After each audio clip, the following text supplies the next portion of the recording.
Welcome to my YouTube channel. आज मैं आपको क्लास 5th के लिए ईवीएस के चैप्टर नंबर 11 के सभी क्वेश्चन आंसर लिखने बताऊंगी, ताकि आप कम टाइमिंग में अपना होमवर्क जल्दी अपनी अपनी कॉपीज़ के अंदर लिख सकें और जल्दी से याद कर सकें छोटी सी वीडियो को देखकर। तो पढ़ना स्टार्ट करते हैं। चैप्टर नंबर 11 का नाम है सुनीता अंतरिक्ष में। तो पहले चैप्टर का टाइटल समझ लेते हैं, ताकि हमें ये समझ आ सके कि इस चैप्टर के अंदर हम किन चीज़ों को पढ़ेंगे, किन बातों को समझेंगे। तो बच्चों, जैसे कि चैप्टर के टाइटल में लिखा हुआ है कि इस चैप्टर में हम अंतरिक्ष से संबंधित कुछ बातों को समझने की कोशिश करेंगे कि अंतरिक्ष से देखने पर पृथ्वी कैसी लगती है और गुरुत्वाकर्षण बल किसे कहते हैं। तो मैं सभी बच्चों को बता दूं कि बच्चों देखो, अंतरिक्ष का मतलब क्या है। जैसे कि हम अपने कमरे में हैं, कमरे से अगर बाहर जाएंगे तो आपको वहाँ पर जगह दिखेगी, आपकी अंगनाई वगैरह होगी और आपको अपना कमरा दिखने लगेगा। तो कमरे से बाहर वाली जो जगह होगी वो क्या कहलाएगी? अंतरिक्ष यानी कि स्पेस कहलाएगी। तो इसी तरह से जब हम अपनी पृथ्वी से स्पेस शटल की सहायता से बाहर जाते हैं, तो स्पेस शटल से जब हम पृथ्वी से बाहर चले जाते हैं तो उस जगह पर पहुंचते हैं जहां से हमें अपनी पृथ्वी हमारे कमरे की तरह दिखती है, हमारे घर की तरह दिखती है, यानी कि हम स्पेस में अंतरिक्ष के अंदर पहुंच जाते हैं। इतनी बात समझ में आ गई। देखो बच्चों, जितने भी चांद, सितारे, सूरज, जितनी भी चीज़ें हैं, ये सभी चीज़ें पृथ्वी के अंदर नहीं है, पृथ्वी से बाहर अंतरिक्ष के अंदर हैं। जिस तरीके से हमारा कमरा होता है, कमरे से बाहर हमारा किचन, टॉयलेट, बाथरूम बना होता है, तो ये सभी चीज़ें कमरे से बाहर होती हैं हमारी। इसी तरीके से बच्चों, अंतरिक्ष के बाहर चांद, तारे, सूरज वगैरह सभी चीज़ें हैं। तो यहाँ पर पहला क्वेश्चन है कि तुम्हें क्या लगता है कि पृथ्वी कैसी है? अपनी कॉपी में इसका चित्र बनाओ। तो हमें लगता है कि पृथ्वी संतरे के समान गोल है। चित्र बनाओगे और उस चित्र में अपनी कंट्री को और फिर अपने स्टेट को भी दिखाओगे कि आप कौन सी जगह पर रहते हो। जैसे कि मैं दिल्ली में रहती हूँ, तो यहाँ पर मैंने दिल्ली को हाईलाइट किया। कोई पंजाब में रहता होगा, कोई यूपी में रहता होगा। इसी तरीके से आप अपने स्टेट को हाईलाइट कर देंगे। अब है बच्चों पेज नंबर 100। हम धरती पर कैसे टिके रहते हैं?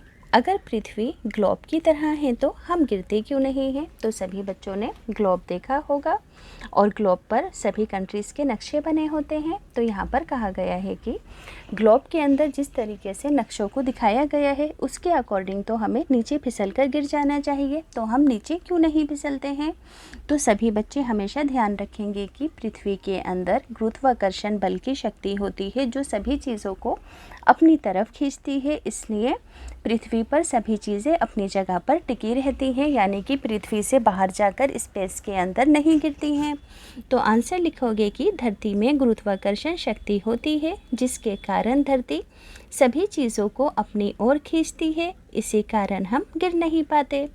अगला क्वेश्चन है कि क्या अर्जेंटीना के लोग उल्टे खड़े हैं, क्योंकि अर्जेंटीना यहाँ पर नीचे की साइड है। तो नहीं, अर्जेंटीना के लोग भी सीधे खड़े हैं। ग्लोब में देखने में वे नीचे नज़र आते हैं, मगर वो भी हमारी तरह सीधे ही खड़े हैं, मगर ग्लोब के अंदर वो नीचे की साइड है। तो ऐसा लगता है कि वो उल्टे खड़े हुए हों। अब बच्चों पेज नंबर है 101। फ़ोटो देखो और लिखो।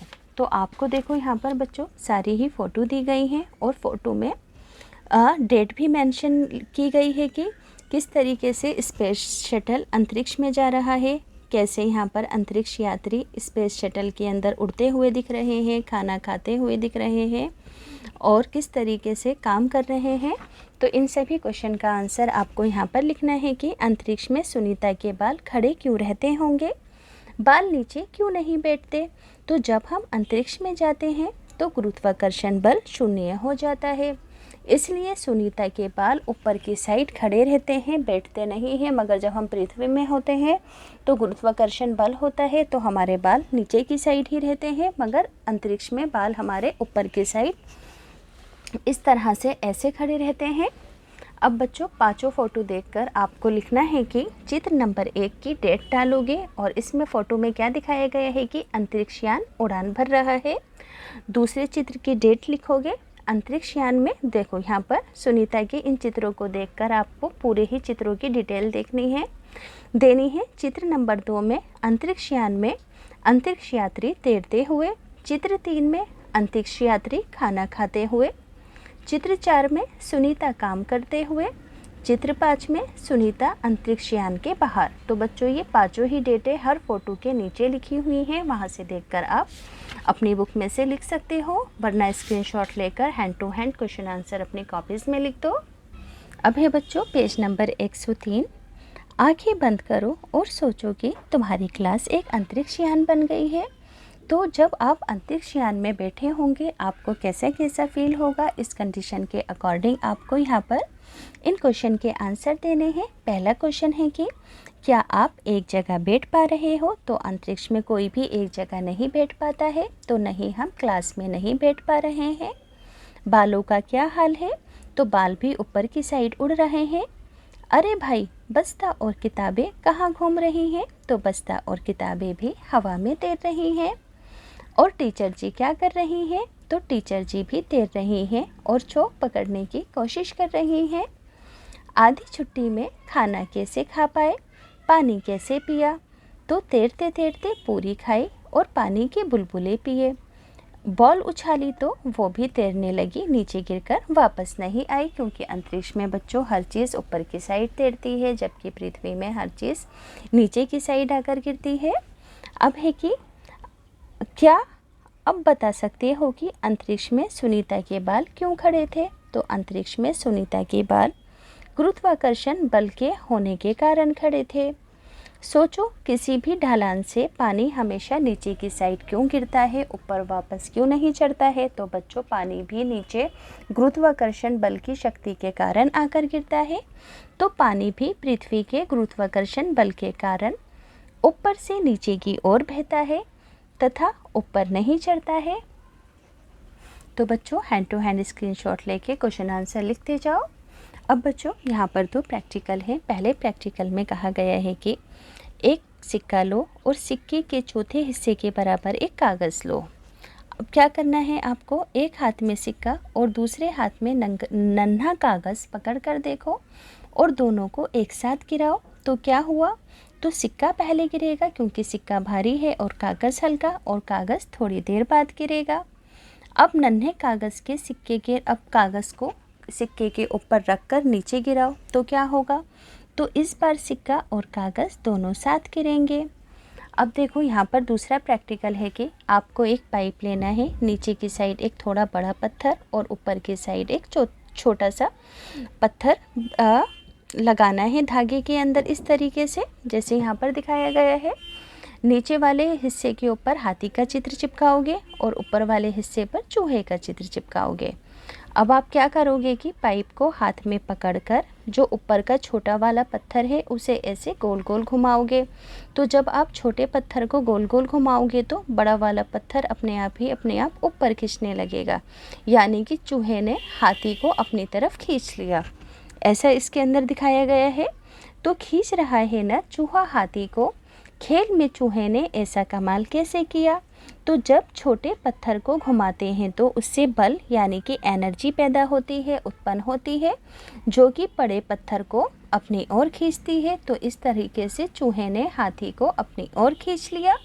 तो बच्चों इस आंसर को भी हैंड टू हैंड अपनी कॉपी में लिख देना। अब बच्चों यहाँ पर पृथ्वी का एक चित्र है। यहाँ पर आपको इस चित्र के अकॉर्डिंग कुछ क्वेश्चन के आंसर देने हैं। क्या आप भारत को यहाँ पर पहचान पा रहे हो? तो हाँ, यहाँ पर मैं भारत को पहचान पा रही हूँ। क्या कोई और जगह भी पहचान पा रहे हो? तो नीचे की साइड में श्रीलंका को भी पहचान पा रही हूँ। देखो समुद्र कहाँ है? तो नीला वाला हिस्सा जो है वो समुद्र का है।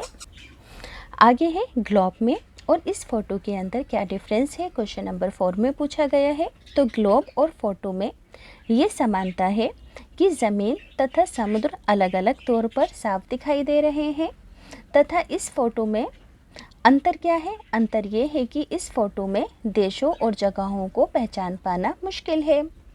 अगला क्वेश्चन है कि क्या सुनीता अंतरिक्ष से भारत, पाकिस्तान, नेपाल और बर्मा को अलग अलग पहचान सकती है?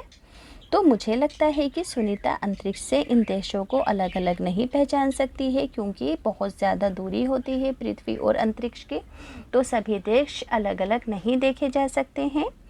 अब अपने स्कूल में आपको ग्लोब को देखकर बताना है कि क्या आप इसमें भारत को ढूंढ पाए। तो हाँ, मैं भारत को ढूंढ पाई। इसमें समुद्र कहाँ कहाँ दिख रहा है, तो नीले रंग का हिस्सा समुद्र का है। इसमें कौन कौन से देश तुम देख पाए, तो ग्लोब में हम सभी देशों को देख पाए। अब भारत जिन जिन देशों के साथ क्रिकेट मैच देखता है, तो क्या ग्लोब में आप इन सभी देशों को देख पाए। तो हाँ, मैं इन सभी देशों को भी देख पाई ग्लोब के अंदर। इसके अलावा भी और भी सारे देश देख पाई। अब है अपने देश के नक्शे को देखो और बताओ, क्या तुम अपने राज्य को पहचान पाए हो देश का नक्शा देखकर। तो हाँ, मैं अपने राज्य दिल्ली को पहचान पाई। तुम्हारे राज्य से लगे हुए और कौन कौन से राज्य हैं, तो हमारे राज्य यानी कि दिल्ली से लगे हुए और जो दूसरे राज्य हैं हरियाणा, पंजाब आदि हैं। क्या तुम किसी और राज्य में भी गए हो। तो हाँ, मैं दूसरे राज्यों में भी गई हूँ, जैसे कि मुंबई, राजस्थान आदि। आगे है कि शाहमीर ये सोचता है कि राज्यों के बीच जो लाइन बनी होती है, राज्यों के बीच में ज़मीन पर लाइन बनी होती है, क्या तुम इस बारे में क्या सोचते हो। शामिर ये सोचता है कि राज्यों के बीच में ज़मीन पर लाइन बनी होती है। तो आपको भी लगता है कि राज्यों के बीच में क्या ज़मीन पर लाइन बनी होती है। तो दो राज्यों के बीच ज़मीन पर कोई लाइन नहीं होती है, ये केवल नक्शे में पाई जाती है ये लाइन। तो बच्चों, तीनों ही क्वेश्चन आंसर 4 क्वेश्चन आंसर हैं, चारों ही स्क्रीनशॉट लेके कॉपी में लिख देना। अब यहाँ पर कहा गया है कि एक सिक्का लो और सिक्के को अपनी आँख से इतनी दूर रखो कि जब आसमान में आप चांद को देखो तो वो सिक्का चांद को पूरा कवर कर ले। तो तुम भी सिक्का लेकर चांद को छुपाने की कोशिश करो। सिक्के को आँखों से कितनी सेंटीमीटर की दूरी पर रखकर चांद को आप छुपा पाए। तो आँखों से अधिकतम 25 सेंटीमीटर दूर सिक्का रखने पर चांद पूरी तरह से छिप जाता है। अगला क्वेश्चन है कि क्या चांद सिक्के की तरह चपटा होता है या गोल होता है। तो बच्चों, चांद बॉल की तरह गोल होता है, ना कि सिक्के की तरह चपटा होता है। अब देखो, पेज नंबर है 107। तो यहाँ पर आपको चांद के चित्र बनाने हैं। आज जो डेट है, चांद देखने में कैसा है, फिर 1 हफ्ते बाद कैसा होगा और फिर 15 दिन बाद कैसा होगा। तो देखो बच्चों, पूर्णिमा पर चांद पूरा गोल होता है। अब है कि अगली पूर्णिमा कब है, उस दिन चांद किस समय निकलेगा और कैसा दिखेगा। तो अगली पूर्णिमा 10 तारीख को है। उस दिन चांद शाम में ही निकलेगा और चांद पूरा गोल होगा। चांद से जुड़े कौन कौन से त्यौहार मनाए जाते हैं। तो ईद, करवा चौथ, बकरीद आदि चांद से जुड़े त्यौहार हैं। आसमान को ध्यान से 5 मिनट देखना है। क्या क्या देख पाए, चांद, तारे और आसमान। ठीक। क्या कोई चीज़ चलती हुई भी सी दिखी, ये क्या हो सकता है। तो हाँ, एक चमकदार गिरती हुई मैंने चीज़ देखी, ये टूटता तारा यानी कि उल्कापिंड होता है। आगे है, क्या वे तारा होगा या टूटता तारा या कोई उपग्रह जिसका इस्तेमाल टीवी के लिए, टेलीफोन या मौसम की जानकारी के लिए करते हैं। पता करो। तो वे टूटता तारा होगा, जिसे वैज्ञानिक भाषा में उल्कापिंड कहते हैं। तो बच्चों, सभी question answer hand to hand copy में लिखते जाओ, ताकि आपको अलग से वीडियो को बार बार देखने में कोई दिक्कत ना आए। अब देखो बच्चों, यहाँ पर आपको एक स्लैब दी गई है, डेट दी गई है कि चांद निकलने का समय लिखा गया है और चांद के डूबने का समय दिया गया है। तो इस डेट के अकॉर्डिंग आपको कुछ क्वेश्चन के आंसर देने हैं इस स्लैब को देखकर। पहला क्वेश्चन है कि 28 अक्टूबर को चांद शाम के 7:16 पर निकला। 29 अक्टूबर को चांद शाम के 8:17 पर निकला। 29 अक्टूबर को चांद निकलने में 1 घंटे 1 मिनट का फ़र्क आया। तो आप पीछे स्लैब को देखकर लिख देना, पूरे ही सभी सारी ही टाइमिंग लिखी है। अगला क्वेश्चन है कि अगर तुमने आज शाम को 7 बजे चांद निकलते देखा है, तो कल भी क्या सेम टाइमिंग पर चांद निकलेगा। तो नहीं, चांद के निकलने का समय प्रत्येक दिन बदलता रहता है। आगे है कि 31 अक्टूबर को चांद डूबने का समय 12:03 दिया गया। क्या तुमने कभी दिन के 12 बजे चांद देखा है। दिन में हमें चांद तारे आसानी से क्यों नहीं दिखते हैं? तो दिन में सूरज की रोशनी के कारण चांद तारे दिखाई नहीं पड़ते हैं। हमने दिन के 12 बजे कभी चांद नहीं देखा है, क्योंकि दिन के 12 बजे सूरज सीधा सर के ऊपर होता है और सूरज की रोशनी बहुत तेज़ होती है। अब बच्चों, यहाँ पर एक फ़ोटो है, आपको दिख रहा होगा पृथ्वी का, और ये फ़ोटो चांद पर से खींची गई है पृथ्वी की। ये जो जगह दिख रही है ये चांद है बच्चों, और ये सारी खाली जगह यानी कि स्पेस है। तो इस जगह से पृथ्वी का फ़ोटो लिया गया है। तो पहला क्वेश्चन है कि पृथ्वी यहाँ से कैसी दिख रही है? तो पृथ्वी आधे चांद की तरह दिख रही है। दूसरा क्वेश्चन है कि चांद की सतह कहाँ दिख रही है? तो चांद की सतह पृथ्वी के यहाँ पर नीचे की साइड दिख रही है। तो चांद की सतह पृथ्वी के नीचे दिख रही है। अगला क्वेश्चन है कि चित्र देखने के बाद तुम्हारे मन में क्या क्या सवाल आए? तो चित्र देखने के बाद मेरे मन में निम्नलिखित सवाल आए कि ये फ़ोटो किसने खींचा होगा? चांद की सतह वास्तव में कैसी दिखती होगी? तो बच्चों, स्क्रीनशॉट लेके हैंड टू हैंड आंसर लिखते जाओ। पेज नंबर 109 है बच्चों, ये फिसलन पट्टी है। तो बच्चे फिसलन पट्टी पर नीचे की ओर ही क्यों जाते हैं, ऊपर क्यों नहीं जाते हैं? तो बच्चे फिसलन पट्टी पर नीचे की ओर गुरुत्वाकर्षण बल के कारण फिसलते हैं। इसी कारण बच्चे फिसलन पट्टी पर नीचे से ऊपर की ओर नहीं जाते हैं, यानी कि ऊपर से नीचे जाते हैं, नीचे से ऊपर नहीं जाते हैं। और अगर यही फिसलन पट्टी अंतरिक्ष में हो तो सुनीता के अंतरिक्ष यान में पहुंच जाए तो तब क्या ऐसे फिसल सकेंगे? तो जब हम ऐसे नहीं फिसल सकेंगे, क्योंकि अंतरिक्ष के अंदर गुरुत्वाकर्षण बल नहीं होता है। क्या लिखोगे कि तब हम ऐसे नहीं फिसल पाएंगे, क्योंकि अंतरिक्ष में गुरुत्वाकर्षण बल नहीं होता है। आगे है, सुनीता विलियम ने पृथ्वी को देखकर कहा, यहाँ से अलग अलग देश नहीं दिखते, ये लाइनें तो सिर्फ कागज़ पर बनाई गई हैं। तो देशों की लाइनें मानव द्वारा बनाई गई है। प्रकृति ने धरती पर कोई भी लाइन नहीं बनाई है। प्रकृति की नज़र में हम सब पृथ्वी के निवासी हैं। तो बच्चों, यहाँ से सभी क्वेश्चन आंसर पूरी तरह कंप्लीट होते हैं। इजीली आप इन सभी क्वेश्चन आंसर को अपनी कॉपीज़ में लिख सकते हो।